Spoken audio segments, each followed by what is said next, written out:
Olá a todos, meu nome é João Freitas, eu falo aqui diretamente do Recife e estou bastante honrado com o convite do professor Fábio, diretor pedagógico aí da Regional Norte Fluminense da SEDUC do Rio, que se tornou um grande amigo aí neste ano, né?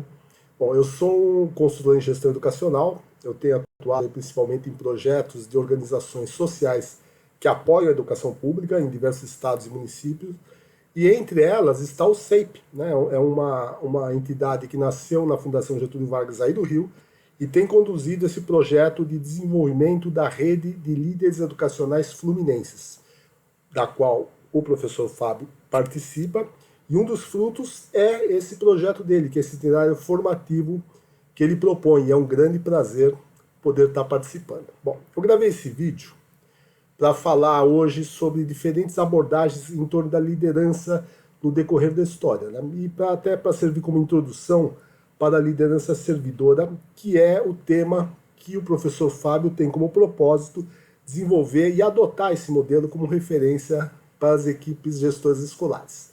Tá bom? Então espero que a gente tenha um bom encontro hoje e vamos lá.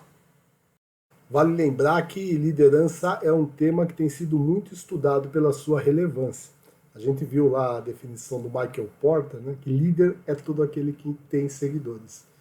Então, o poder do líder de transformar, né, de influenciar pessoas, é bastante grande. Então, é importante a gente entender esse processo de liderança. E na história da administração moderna, vários modelos, vários paradigmas têm sido estudados. E a gente gostaria de fazer um percurso sobre isso, pelo menos os principais, né, para ver como a gente chega lá na liderança servidora. Então, o primeiro modelo, o primeiro paradigma, eu coloquei aqui como traços de personalidade. Isso quer dizer o quê? Isso até, eu diria que valeu até os anos 40 do século passado, né? A gente que é do século passado, e onde se considerava que o líder era uma característica inata. Então a pessoa nascia líder. Então ele tinha alguns traços de personalidade que levavam a ele a ser líder ou a não ser líder. Mas a pergunta-chave é, será que é isso mesmo?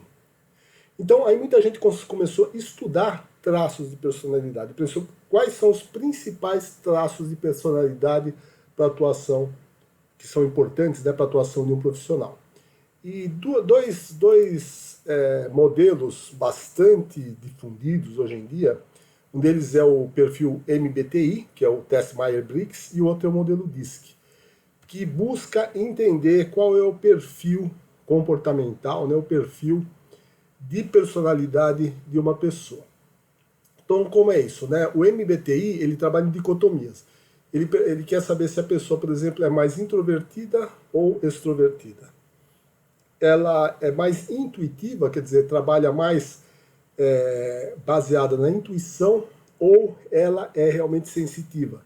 Ela quer dados, quer informações, ela tem muito mais necessidade de números, de fatos para tomar uma decisão. E como ela pensa, né? Como ela toma a decisão? Ela toma mais pela razão ou mais pela emoção, pelo sentimento? E enfim, no final das contas, a questão se aquela pessoa é mais perceptiva, ou seja, é uma pessoa que está mais aberta à situação que vem, aos fatos que estão vindo, está disposta até a mudar a sua posição, ou é uma pessoa mais julgadora. Ela já segue regras, já segue um padrão de raciocínio e ela toma decisões em cima daquilo. Então, vocês percebem aqui, são 4 dicotomias, né? Deve ter algum professor de matemática e vai saber que isso aqui, você fazendo a combinação 4, né, 2 a 2, vai ter aí 16 perfis de personalidade diferente. Isso aqui começou até lá atrás, muitas empresas fazerem até o teste Myers-Briggs em processos seletivos. Depois se chegou à conclusão que não, né, que não faz sentido isso. Faz sentido sim você fazer esse teste, mas para entregar para a pessoa como autoconhecimento. Para ela, como ela se percebe, né, se aquele resultado é o que ela percebe, para ela se conhecer melhor e ela até entender e entender os outros que são diferentes dela.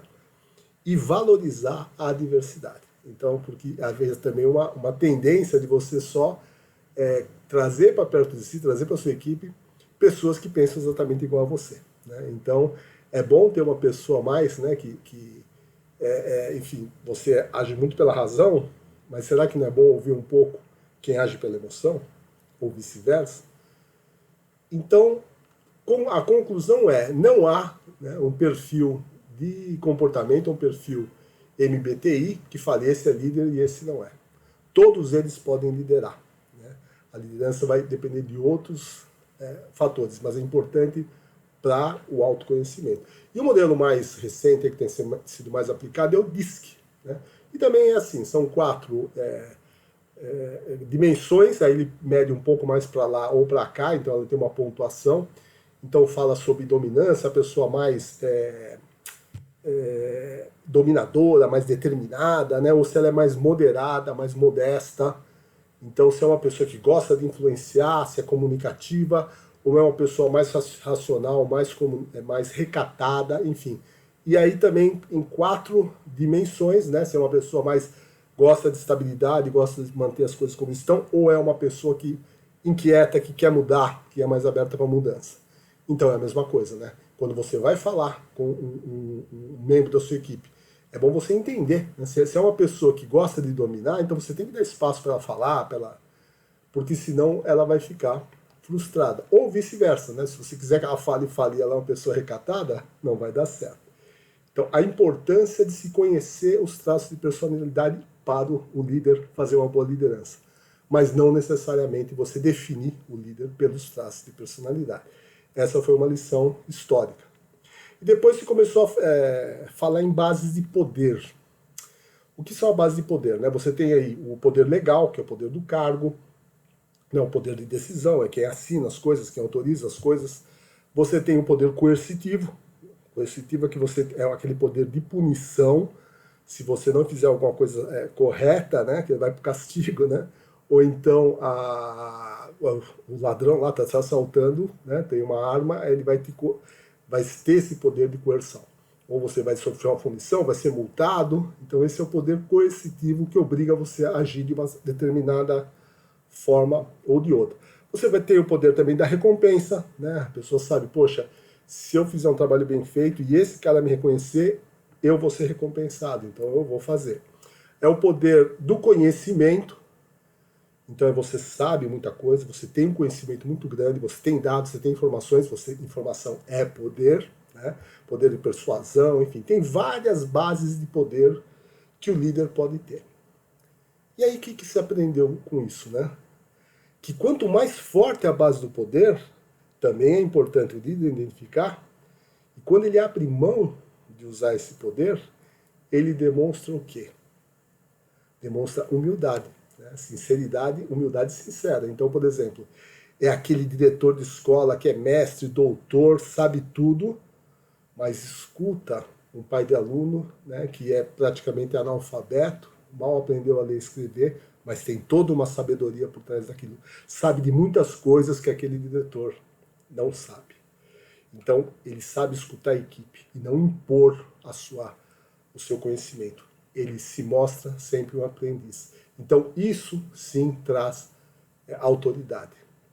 Depois disso, depois das bases de poder, começou a se falar no comportamento do líder. Porque tem alguns líderes que se comportam mais com foco no funcional, né? Executar coisas, objetivos, metas, tarefas, planos de trabalho, distribuir ações, e outro com foco mais social. Né? É aquele líder que está muito mais preocupado no bom relacionamento entre as pessoas e tudo mais. E muitas vezes abre mão do funcional. E aí que chega a ser aquela conclusão da importância de o líder reconhecer essas duas linhas de comportamento e equilibrá-las, né? Ter um comportamento que traga um bom convívio social, mas que faça as coisas funcionarem. Tem até uma pesquisa, não sei se vocês já viram, no Brasil, que se chama As 100 Melhores Empresas para Você Trabalhar, né? Que é do Instituto é o Great Place to Work, é um grande lugar para você trabalhar. E eles dizem o seguinte: um excelente lugar para você trabalhar é aquele lugar onde você gosta do que faz, né? E para gostar do que faz você tem que saber fazer bem feito, você tem que ter recursos, tem que ter apoio para fazer bem feito, gostar do resultado do seu trabalho. Então é um lugar onde você gosta do que faz, né, tem orgulho do que faz, é onde você confia nas pessoas para quem você trabalha, então confia no líder, sabe que a decisão dele é justa, sabe que as intenções deles, os propósitos deles são bons, né, e gosta das pessoas com quem você trabalha, que é o social. Então, realmente, tudo isso faz parte, né, do comportamento do líder. Promover esse ambiente que dê um bom resultado, que todo mundo perceba que está fazendo um bom trabalho, mas que também com um bom relacionamento entre as pessoas. E aí começa a se falar muito mais aí já, né, no final dos anos 60, da liderança situacional, né? Por quê? É aquele momento que o líder percebe que tem alguns membros da equipe, logicamente é uma equipe que tem que ter já uma maturidade, que em determinadas situações deveriam assumir a liderança. Então, por exemplo, vai fazer aí um evento na escola, uma festa junina, alguma coisa assim, mas um dos professores é muito envolvido em projetos sociais, em festas da comunidade e tudo mais. Aí você chega para ele e fala, olha, professor, você toma conta disso? Lidera isso para mim? E aí você o quê? Delega, né? E aí é importante pensar, né, que a delegação não é transferir responsabilidade, é transferir poder de decisão.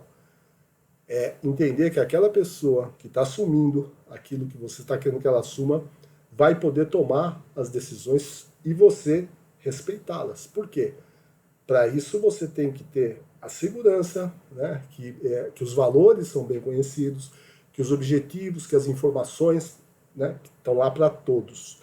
Essa pessoa vai tomar exatamente a mesma decisão que você tomaria? Provavelmente não, mas com certeza o resultado vai ser muito parecido. Então é apoiar, né, é delegar e em seguida apoiar as decisões e se errar, paciência, é aprender com o erro. Né? Então a liderança situacional é isso, é quando o líder passa, né, delega a posição dele. E depois começa a ver aquela questão do contexto, né? É a crise, né? Então é um outro contexto. Crise da pandemia. Então, em cada situação vai exigir um estilo de liderança diferente. Então é diferente você liderar uma sala de aula, ou o estudante liderar um clube lá de protagonismo na escola, ou o gestor liderar a equipe dele. Então, não o mesmo líder ou a mesma atitude pode não ser valiosa em diferentes situações. Vai ter situações onde ela vai valer mais, situações onde não são tão importantes. E aí a gente chega naquele modelo, né, do líder, naquele paradigma do líder, que tem uma autoridade, né, que foi conquistada no serviço, né, tanto pela competência, pelo conhecimento, como pela confiança, pela consideração que as pessoas têm por ele, né, em todas as suas dimensões, tanto intelectual, física, emocional, espiritual, enfim. É aquele líder que lidera, que ganha a referência pela sua humildade, pelo serviço que faz, pelo trabalho que faz e pelo respeito que as pessoas têm dele. E aqui a gente já começa a falar aí um pouco do líder servidor. Então esse foi uma trilha, né, de raciocínios que se teve. E quanto a modelos de liderança, o modelo básico é a liderança transacional, né, que a gente está escrito aqui, né? Os líderes motivam os seus seguidores na direção de metas, definindo papéis e distribuindo tarefas, além de reconhecer e recompensar o desempenho, né? Então, isso significa que existe, né, o reconhecimento e tudo mais, existe a distribuição de tarefas, né, que eu já saliento aqui, distribuir tarefas é uma coisa, delegar é outra, delegar é transferir a autoridade, não é só distribuir tarefa, mas é importante, são papéis importantes do líder, né, fazer isso. Mas será que é suficiente, né, essa troca? Você faz o que tem que fazer e recebe o seu salário. Será que é suficiente? Né? Então, aí chega-se na liderança transformacional. É aí que é aquele carisma do líder de promover transformações, de ir para um outro lugar, né? E para a gente ir para um outro lugar, a gente tem que fazer diferente, né? Tem que refletir sobre onde a gente quer chegar e o que a gente precisa fazer diferente para chegar lá. É aquele líder que comunica a visão, que comunica a missão, que inspira as pessoas, que estimula as ideias, o desenvolvimento individual de cada um, né? E tem essa consideração pelo valor de cada um, né? Olha para o líder como aquela pessoa que promove mudanças, né? Então, como que ele vai conseguir promover mudanças? Como que ele vai exercer essa liderança? Precisa ter carisma, né? Precisa inspirar os outros. E a liderança visionária é quando o líder se aprofunda no nível de consciência da realidade através da atenção e escuta. Então, isso é um fator que é pacificado, né? Onde vocês ouvirem falar sobre liderança, vocês vão escutar que a principal característica do líder é a capacidade dele escutar. E quando eu falo escutar com a mente aberta para novas ideias, porque muitas vezes a gente escuta aqui, mas na nossa cabeça já está passando lá, isso eu já sei, isso é de outro jeito. Ou isso eu já sabia. Aqui não tem novidade nenhuma do que ele está falando ali. E é diferente de você, quando escutar, realmente, né, escutar com atenção sincera, de ouvir e falar, opa, será que tem uma coisa nova aí? Diferente, que eu não tinha pensado exatamente assim. Né? É você se conectar, né, de mente aberta, de coração aberto, aquela questão da empatia, de tentar entender como o outro se sente. Muitas vezes a gente fica inconformado, mas como esse cara tem coragem de falar uma coisa dessas para mim, né? E aí você tem que pensar, poxa, mas o que será que levou ele? O que ele sente? O que está por trás dele? Qual foi a história de vida dessa pessoa, né? O que está por trás dessa atitude dela que é tão contra o que eu imagino que seria correto. Então isso é ouvir com a mente e com o coração aberto, para sentir o outro, né? Ter essa atenção na escuta. E ouvir com a vontade aberta, de mudar. Quer dizer, disposto a rever as suas verdades, né? Baseado numa outra informação. Então, essa escuta do líder é importante. O gestor tem que entender que ele não está em todos os lugares na escola ao mesmo tempo, e que se ele escutar as pessoas, ele vai ter esse poder, né? De estar ouvindo cada público, ouvindo os pais, ouvindo. Então, enquanto a gente está ouvindo, a gente está aprendendo, né? Quando a gente está falando, a gente só está repetindo o que a gente já sabe. Então é isso, é aquele líder que aprofunda a escuta e consegue formar uma visão de futuro e tornar essa visão uma intenção coletiva. Que visão de futuro é essa? É uma educação de qualidade para os nossos jovens, né? É formar os jovens protagonistas, autônomos, solidários, competentes para o futuro. E expressar isso pelo comportamento. Não adianta só falar, é fazer, né? É educação pelo trabalho, é ensinar fazendo.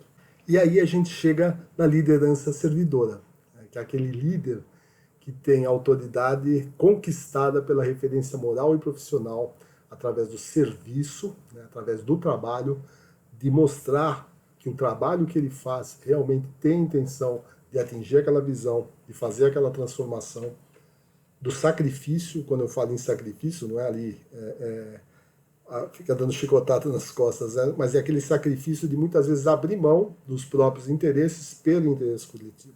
É a humildade, que a gente já falou um pouco, o amor, e o amor no sentido de querer bem a todos, né? De querer bem a todos, independente se gosta ou não das pessoas, mas é querer bem às pessoas. E é aquilo, né? O líder que entende e atende às reais necessidades dos seus liderados. Então, não é fazer o gosto das pessoas, mas é entender e buscar atender essas necessidades. Para quê? Para que todo mundo atinja seus objetivos, as suas metas, pelo bem comum que se espera, né? Então, aqui a gente tem até a foto de alguns líderes importantes, né? Da história da humanidade, né? Até coloquei aqui Jesus Cristo, independente de religião, né? Mas ele fala, né? Porque o Filho do Homem não veio para ser servido, mas para servir e dar a sua vida em redenção por muitos. Então, era um líder servidor, né? O Gandhi, que passou 6 anos da sua vida preso, chegou a ser condenado a trabalho esforçado, e apesar de toda essa violência que sofreu, sua vida foi sempre pregar o quê? Uma luta pacífica pela independência. Liderou o povo hindu, né, numa marcha de independência através da tal desobediência civil. E o Martin Luther King, né, que muitas vezes arriscou a vida enfrentando a forte segregação racial lá dos Estados Unidos, e ele colocava aquele discurso, né? I have a dream, eu tenho um sonho. É muito bonito aquele discurso. Então ele liderou o povo através de protestos também não violentos para promover a transformação. Nelson Mandela, que tem uma história aí muito parecida de sofrimento, de resiliência, e sempre pregando a paz. Madre Teresa é outro exemplo do que significa atender os outros abrindo mão dos seus próprios interesses. Enfim, e a gente tem aqui depois a gente vai ver um vídeo desse jovem Alibaba e a gente vai entender um pouco por que a gente coloca ele nesse rol dos servidores. Então é isso, pessoal. É essa mensagem que eu queria deixar hoje. Vou deixar uma fala final aqui, que é esse texto aqui do Rabindranath Tagore, né? É um pensador indiano, que ele diz: dormi e sonhei que a vida era alegria. Acordei e vi que a vida era servir. Servi e descobrir que servir era alegria. Então, um grande abraço para vocês e muito sucesso aí na educação, né? Em todo esse avanço na educação fluminense, e fiquem todos com Deus. Um abraço.